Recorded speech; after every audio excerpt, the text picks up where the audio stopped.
পৃষ্ঠা 240 কন্টিনিউড।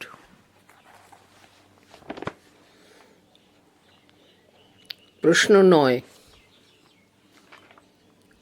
1971 খ্রিস্টাব্দে ভারত পাকিস্তান যুদ্ধের ফলাফল বা তাৎপর্য সংক্ষেপে লেখো। উত্তর: সূচনা। বাংলাদেশের মুক্তিযুদ্ধকে কেন্দ্র করে 1971 খ্রিস্টাব্দে ভারত পাকিস্তান যুদ্ধ বাধে। খুব অল্প সময়ের 3রা ডিসেম্বর 1971 খ্রিস্টাব্দ থেকে 16ই ডিসেম্বর 1971 খ্রিস্টাব্দ এই যুদ্ধে ভারতের সেনাবাহিনীর কাছে পাকিস্তানের সেনারা আত্মসমর্পণ করে ও স্বাধীন বাংলাদেশ রাষ্ট্রের আত্মপ্রকাশ ঘটে। 1971 ভারত পাকিস্তান যুদ্ধের ফলাফল: 1. পাকিস্তান রাষ্ট্রের ভাঙন। 1947 খ্রিস্টাব্দের আগস্টে ভারত দ্বিখণ্ডিত হয়ে ভারত 15ই আগস্ট ও পাকিস্তান 14ই আগস্ট নামে দুই আলাদা রাষ্ট্র হিসেবে আত্মপ্রকাশ করে। পূর্ব ও পশ্চিম পাকিস্তান নিয়ে গঠিত হয় পাকিস্তান রাষ্ট্র। পরবর্তীকালে বাংলা ভাষাকে রাষ্ট্রভাষা করার দাবিকে কেন্দ্র করে পূর্ব ও পশ্চিম পাকিস্তানের মানুষের মধ্যে যে বিভেদ সৃষ্টি হয়েছিল তা সময়ের সঙ্গে আরও গভীর হয়। 1970 সংখ্যাগরিষ্ঠতা পাওয়া সত্ত্বেও যখন আওয়ামী লীগকে সরকার গঠন করতে বাধা দেওয়া হয় তখন এই বিভেদ চরমে পৌঁছায়। অবশেষে ইয়াহিয়া খানের সামরিক শাসনে অত্যাচারিত হয়ে লক্ষ লক্ষ শরণার্থী ভারতে আশ্রয় নেয়। এর ফলে ভারতের আর্থসামাজিক ও রাজনৈতিক ক্ষেত্রে ক্ষতিকর প্রভাব পড়লে ভারত পূর্ব পাকিস্তানের মুক্তিযুদ্ধে সাহায্য করে। শীঘ্রই পূর্ব ও পশ্চিম পাকিস্তানের মধ্যে ভাঙন অবশ্যম্ভাবী হয়ে ওঠে। 2. স্বাধীন বাংলাদেশ রাষ্ট্রের আত্মপ্রকাশ। 1970 নির্বাচনে জয়লাভ করলেও আওয়ামী লীগকে সরকার গড়তে বাধা দেওয়া হয়। এই পরিস্থিতিতে আওয়ামী লীগের নেতা শেখ মুজিবুর রহমান সমগ্র পূর্ব পাকিস্তানবাসীর উদ্দেশ্যে স্বাধীনতার সংগ্রাম গড়ে তোলার আহ্বান জানান। তিনি ঘোষণা করেন, কোট, এবারের সংগ্রাম মুক্তির সংগ্রাম, এবারের সংগ্রাম স্বাধীনতার সংগ্রাম, আনকোট। পাক সামরিক শাসক ইয়াহিয়া খান পূর্ব পাকিস্তানের মুক্তি আন্দোলনকে দমন করার জন্য সেখানকার নিরস্ত্র জনগণের ওপর নির্মম অত্যাচার ও বর্বরোচিত হত্যাযজ্ঞ চালান।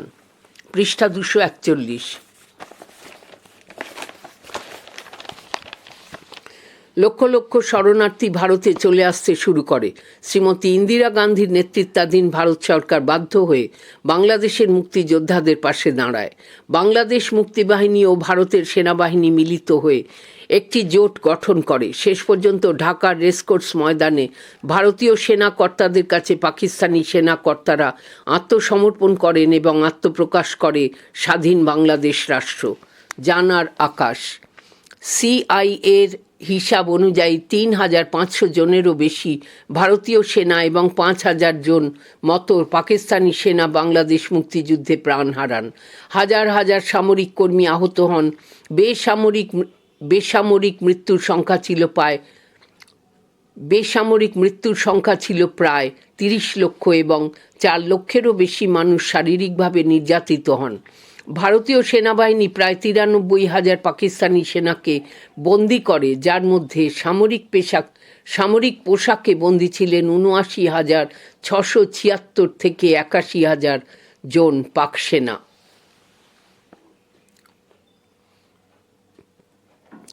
আর বাকি 10,324 থেকে 12,500 জন বন্দী ছিলেন বেসামরিক নাগরিক। 3. সিমলা চুক্তি স্বাক্ষর। যুদ্ধ শেষে ভারত ও পাকিস্তান উভয় দেশই যুদ্ধের উত্তেজনা প্রশমনে উদ্যোগী হয়।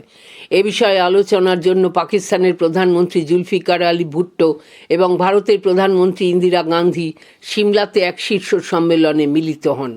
উভয়ের মধ্যে এক শান্তি চুক্তি স্বাক্ষরিত হয়, যা সিমলা চুক্তি নামে পরিচিত। এই চুক্তির উল্লেখযোগ্য কয়েকটি শর্ত ছিল। জম্মু ও কাশ্মীর সীমান্তে উভয় দেশের সেনাদের অবস্থানকে উভয়ের সীমানা বা এলওসি হিসেবে মেনে নেওয়া হবে। 93,000 পাকিস্তানি যুদ্ধবন্দী সেনাদের ভারত মুক্তি দেবে। ভবিষ্যতে কোনো সমস্যা দেখা দিলে তৃতীয় কোনো পক্ষের সাহায্য না নিয়ে দুই দেশ আলোচনা করে তা মিটিয়ে নেবে। এই দুই দেশের সেনারা সীমানা অতিক্রম করবে না প্রভৃতি। তবে সিমলা চুক্তির পরেও পাকিস্তানের ভারত বিদ্বেষ কমেনি। মন্তব্য: সদ্য স্বাধীন বাংলাদেশ, পাকিস্তান ও ভারত, এই তিন দেশের রাজনীতির উপরেই ভারত পাক যুদ্ধের প্রভাব পড়েছিল। স্বাধীন বাংলাদেশে শেখ মুজিবুর রহমানের নেতৃত্বে সরকার গঠিত হয়েছিল। পাক সামরিক শাসক ইয়াহিয়া খান, জুলফিকার আলী ভুট্টোর নেতৃত্বাধীন পাকিস্তান পিপলস পার্টির হাতে ক্ষমতা হস্তান্তর করলে পাকিস্তানে সামরিক শাসনের অবসান ঘটে। ভারতে শ্রীমতী ইন্দিরা গান্ধীর নেতৃত্বাধীন কংগ্রেস দল পুনরায় নির্বাচনে জয়লাভ করে। ইন্দিরা গান্ধী পুনরায় প্রধানমন্ত্রী হন। প্রশ্ন 10, স্বাধীন বাংলাদেশ রাষ্ট্রের আত্মপ্রকাশে পাক সামরিক শাসক ইয়াহিয়া খানের দায়িত্ব সংক্ষেপে লেখো। উত্তর, সূচনা। পাকিস্তানের রাষ্ট্রপতি আইয়ুব খান এক গণ অভ্যুত্থানের মাধ্যমে ক্ষমতা হারালে পাক সেনাবাহিনীর প্রধান জেনারেল ইয়াহিয়া খান পাকিস্তানের শাসনভার গ্রহণ করেন। স্বাধীন বাংলাদেশের আত্মপ্রকাশে ইয়াহিয়া খানের দায়িত্ব। 1. সাধারণ নির্বাচনের ঘোষণা। পাকিস্তানের শাসনভার গ্রহণ করেই ইয়াহিয়া খান তাঁর পূর্বসূরি আইয়ুব খানের সকল সাংবিধানিক পরিবর্তন বাতিল করে দেন এবং একটি শাসনতান্ত্রিক নির্দেশ জারি করেন 4 এপ্রিল 1969 খ্রিস্টাব্দ।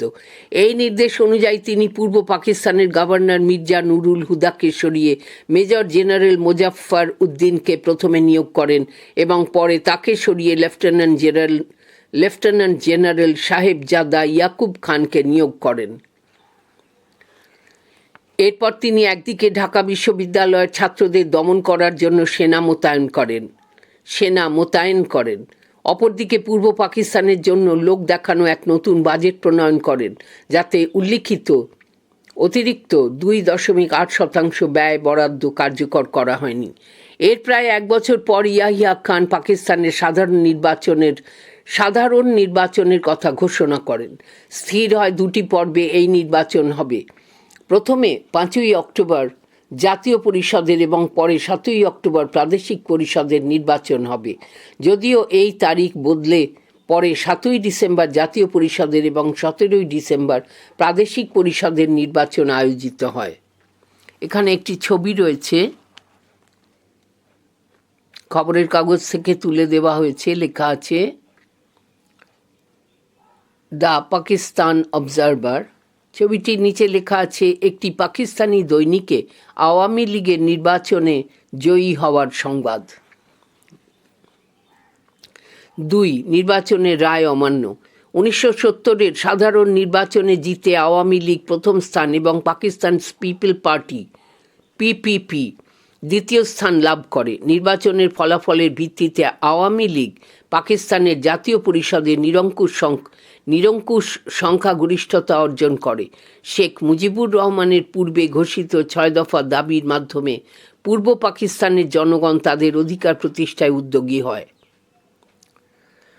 কিন্তু পাক রাষ্ট্রপতি ও সেনাপ্রধান ইয়াহিয়া খান পাকিস্তান পিপলস পার্টি পিপিপির জুলফিকার আলী ভুট্টোর প্ররোচনায় আওয়ামী লীগকে সরকার গড়তে বাধা দেন। এর প্রতিবাদে পূর্ব পাকিস্তান জুড়ে আওয়ামী লীগের নেতৃত্বে আন্দোলন শুরু হয়। শেখ মুজিবুর রহমান জনগণের রায়ের ভিত্তিতে বাংলাদেশের স্বাধীনতা ঘোষণা করেন।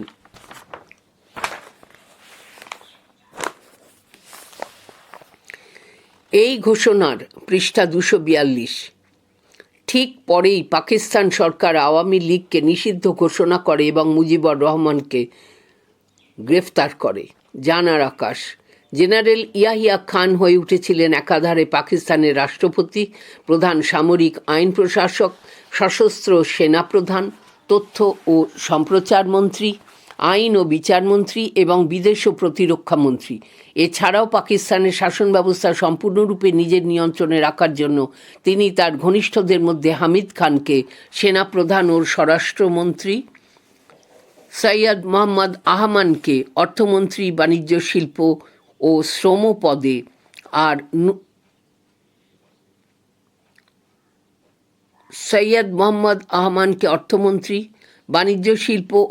পদে আর নূর খানকে স্বাস্থ্যমন্ত্রী পদে নিয়োগ করেন।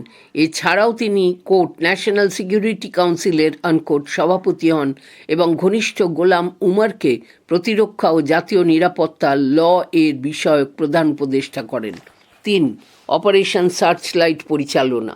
1970-এর সাধারণ নির্বাচনে জনগণের রায়কে নস্যাৎ করে দেওয়ার জন্য ইয়াহিয়া খান পূর্ব পাকিস্তানের বাঙালিদের এবং আওয়ামী লীগ সহ বিরোধী দলের অস্তিত্ব নিশ্চিহ্ন করে দেওয়ার সিদ্ধান্ত নেন।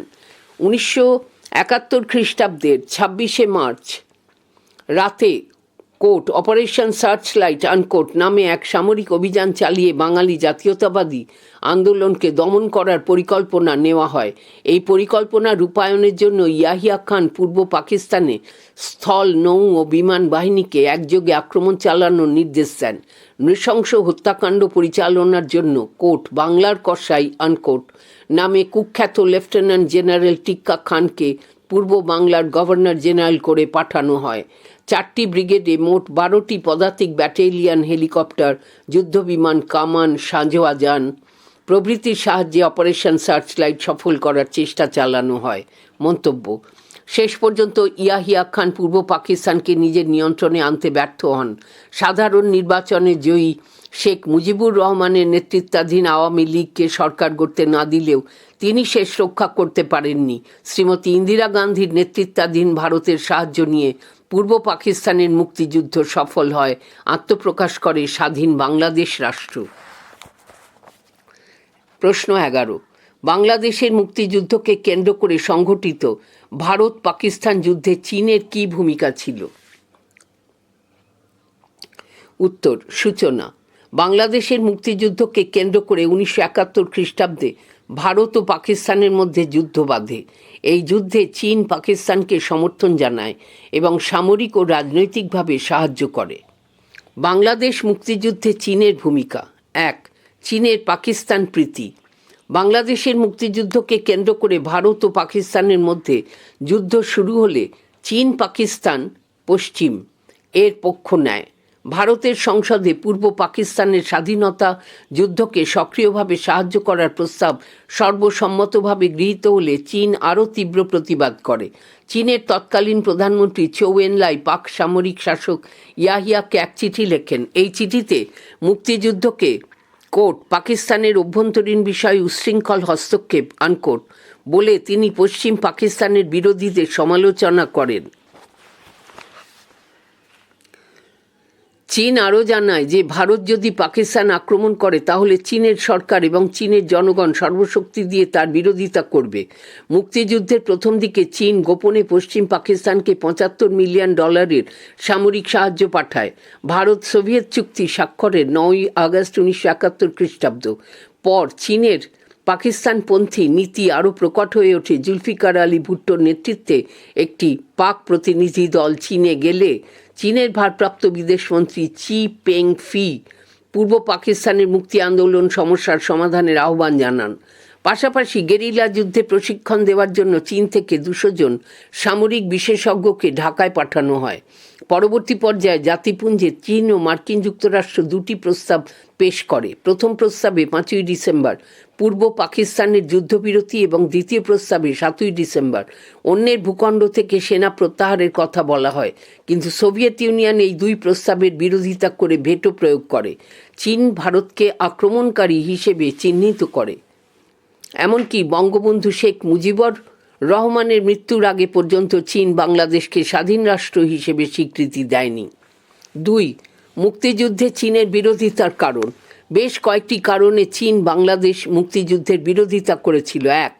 ভারতে আশ্রয় নেওয়া আওয়ামী লীগের মুজিবুর রহমান সহ অন্যান্য নেতাদের কাজকর্মে ভারতপ্রীতি দেখে চীন মনে করে যে বাংলাদেশ রাষ্ট্র তৈরি হলে তা হবে সোভিয়েত ও ভারতের নিয়ন্ত্রণে থাকা তাঁবেদার রাষ্ট্র। চীনের দক্ষিণ সীমান্ত এলাকায় অবস্থিত এই তাঁবেদার রাষ্ট্রটি ভবিষ্যতে চীনের জাতীয় নিরাপত্তার প্রশ্নে বিপজ্জনক ভূমিকা নিতে পারে।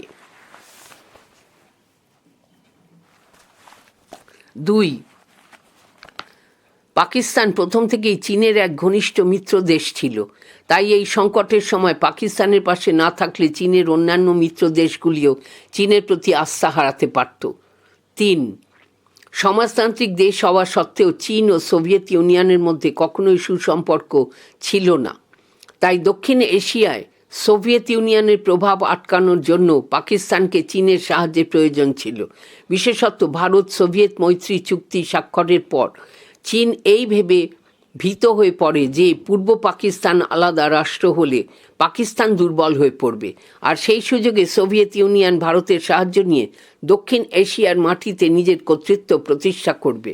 মন্তব্য: চীন নিজের স্বার্থ এবং দক্ষিণ এশিয়া সহ আন্তর্জাতিক রাজনীতিতে নিজের অবস্থানকে সুদৃঢ় করার লক্ষ্যে মুক্তিযুদ্ধ বিরোধী অবস্থান নেয় এবং মুক্তিযুদ্ধের সঙ্গে সম্পর্কিত ভারত পাকিস্তান যুদ্ধে পাকিস্তানের পক্ষ অবলম্বন করে।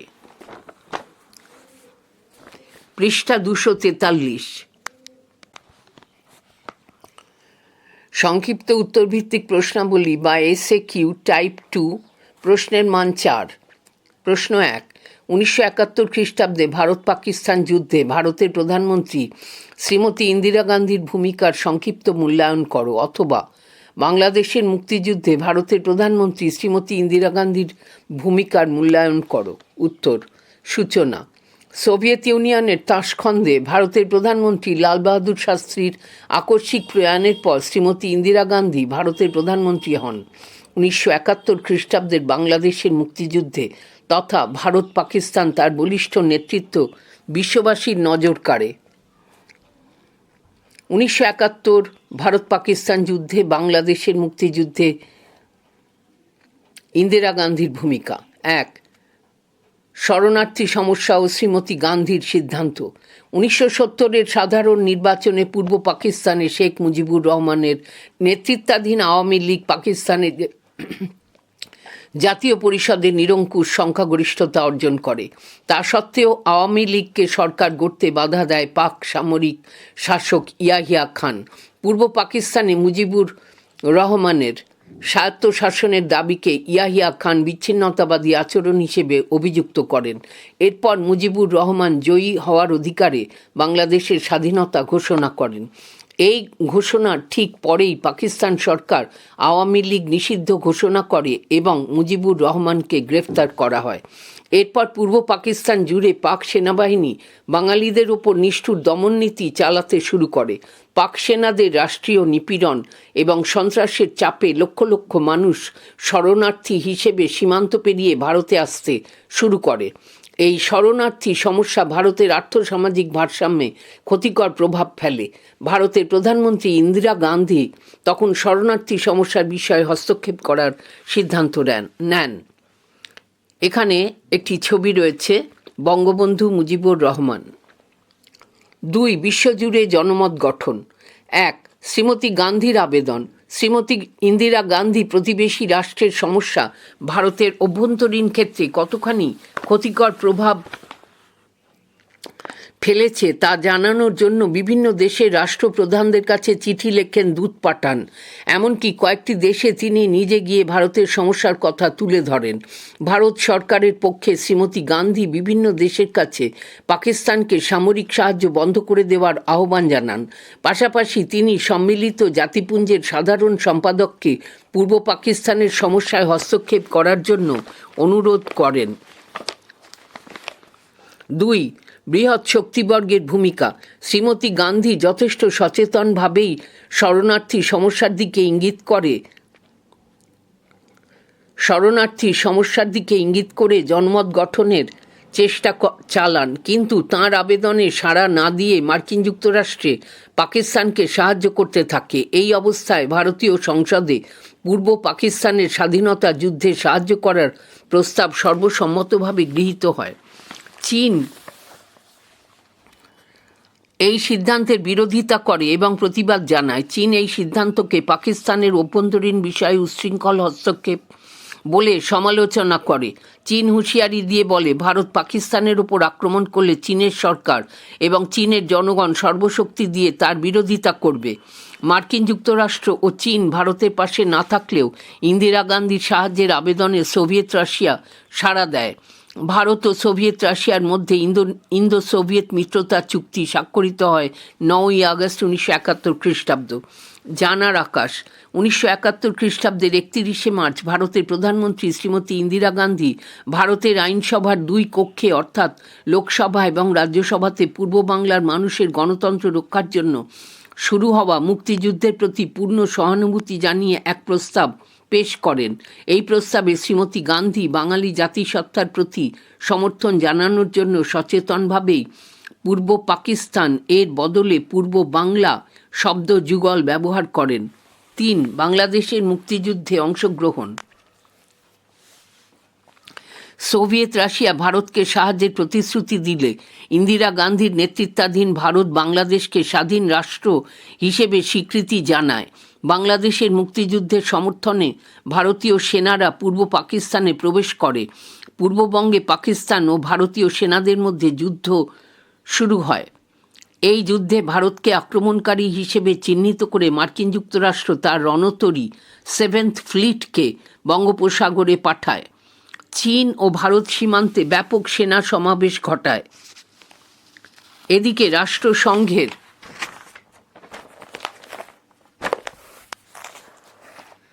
নিরাপত্তা পরিষদে পৃষ্ঠা 244 ভারতের বিরুদ্ধে আনা মার্কিন যুক্তরাষ্ট্রের নিন্দা প্রস্তাবের বিরুদ্ধে সোভিয়েত রাশিয়া ভেটো দেয়। ভারত ও পাকিস্তান দুপক্ষই সরাসরিভাবে যুদ্ধ ঘোষণা না করলেও ভারত সরকার জরুরি অবস্থা ঘোষণা করলে পুরোদমে যুদ্ধ শুরু হয়ে যায় 4 ডিসেম্বর 1971 খ্রিস্টাব্দ। প্রায় 2 সপ্তাহ ধরে চলা এই যুদ্ধে পাকিস্তানি সেনারা বিপর্যয়ের মুখে পড়ে এবং পিছু হটতে শুরু করে।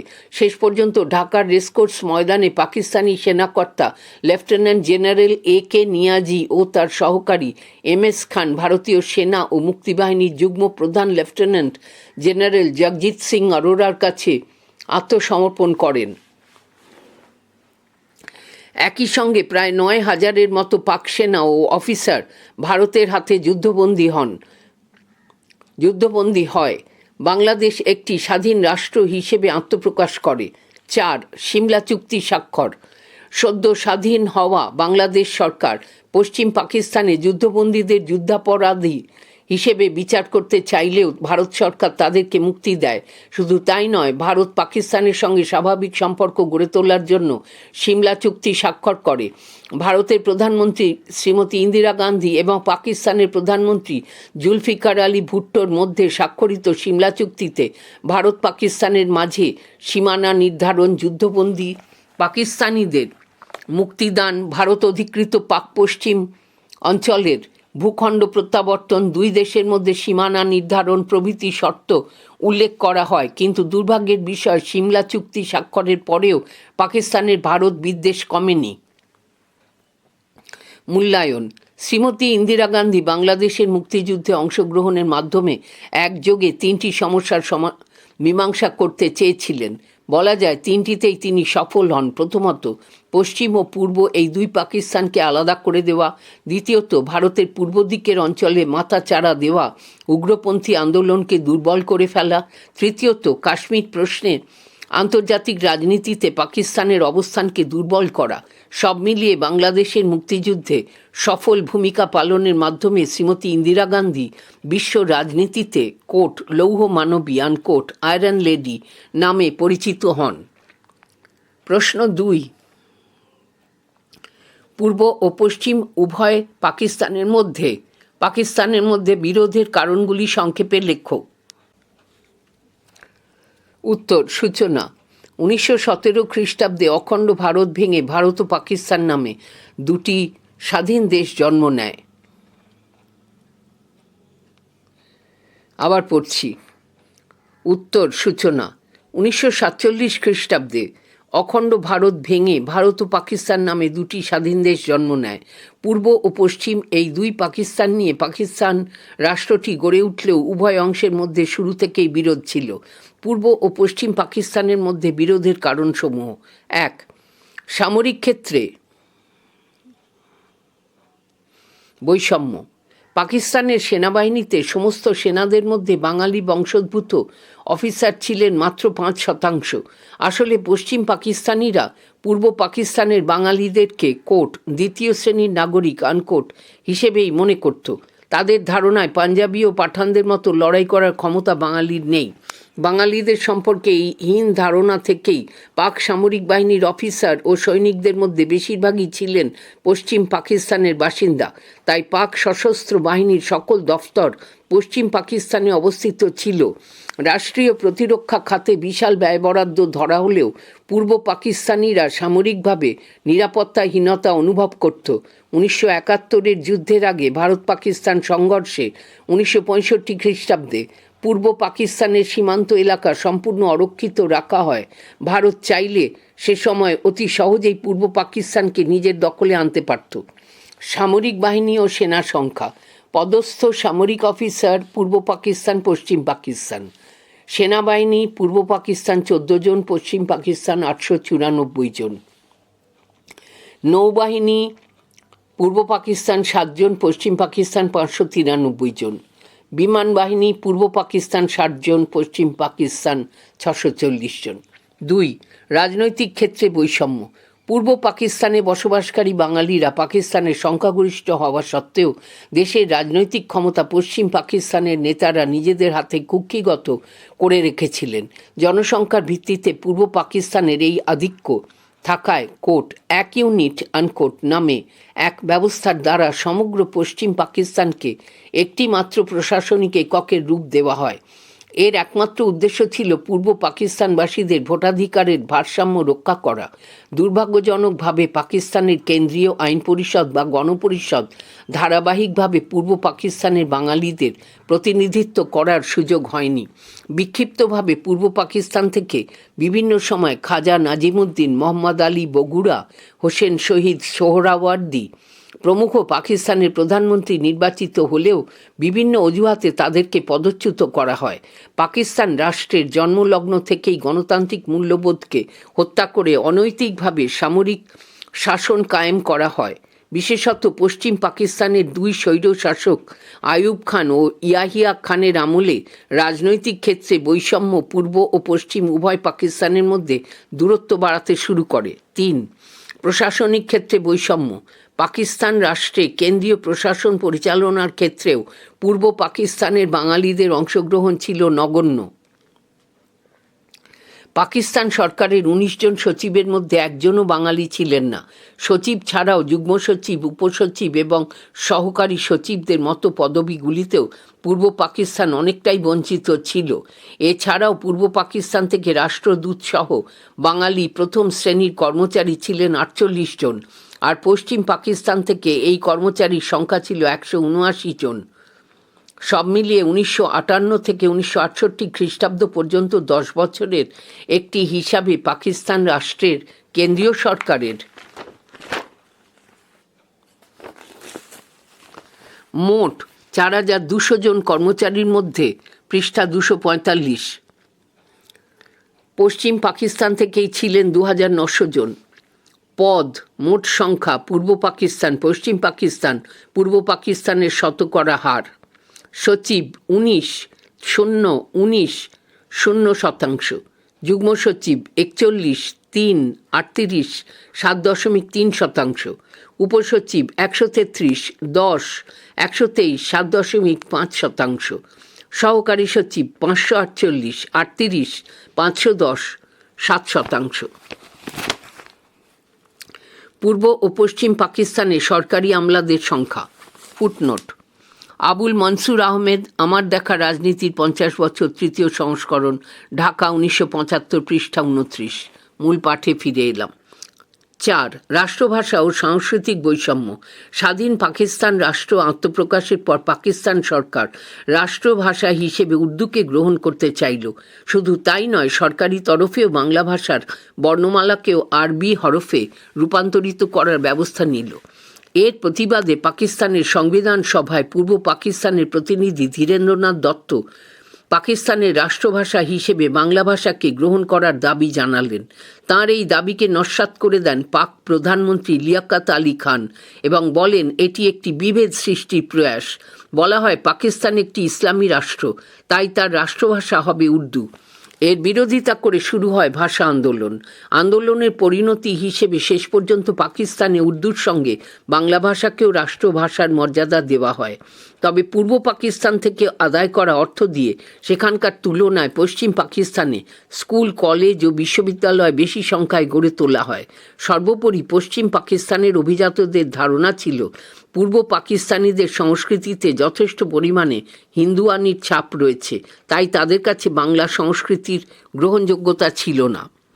এখানে একটি ছবি দিয়েছে, তলায় লেখা আছে ভাষা আন্দোলন।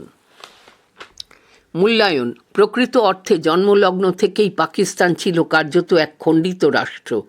পশ্চিম ও পূর্ব এই দুই অংশের মধ্যে ভৌগোলিক ক্ষেত্রে আবহাওয়াগত, উপাদানগত, খাদ্যাভ্যাস সহ নানা ক্ষেত্রের বৈষম্য দেশের উভয় অংশের মধ্যে দূরত্ব তৈরি করে। এইসব বৈষম্যকে পাশ কাটিয়ে কেবল ধর্মের বাঁধনে পাকিস্তানের দুই অংশকে যে বেঁধে রাখা অসম্ভব, এ সত্য পাকিস্তানের স্রষ্টা তথা শাসকরা বুঝতে চাননি।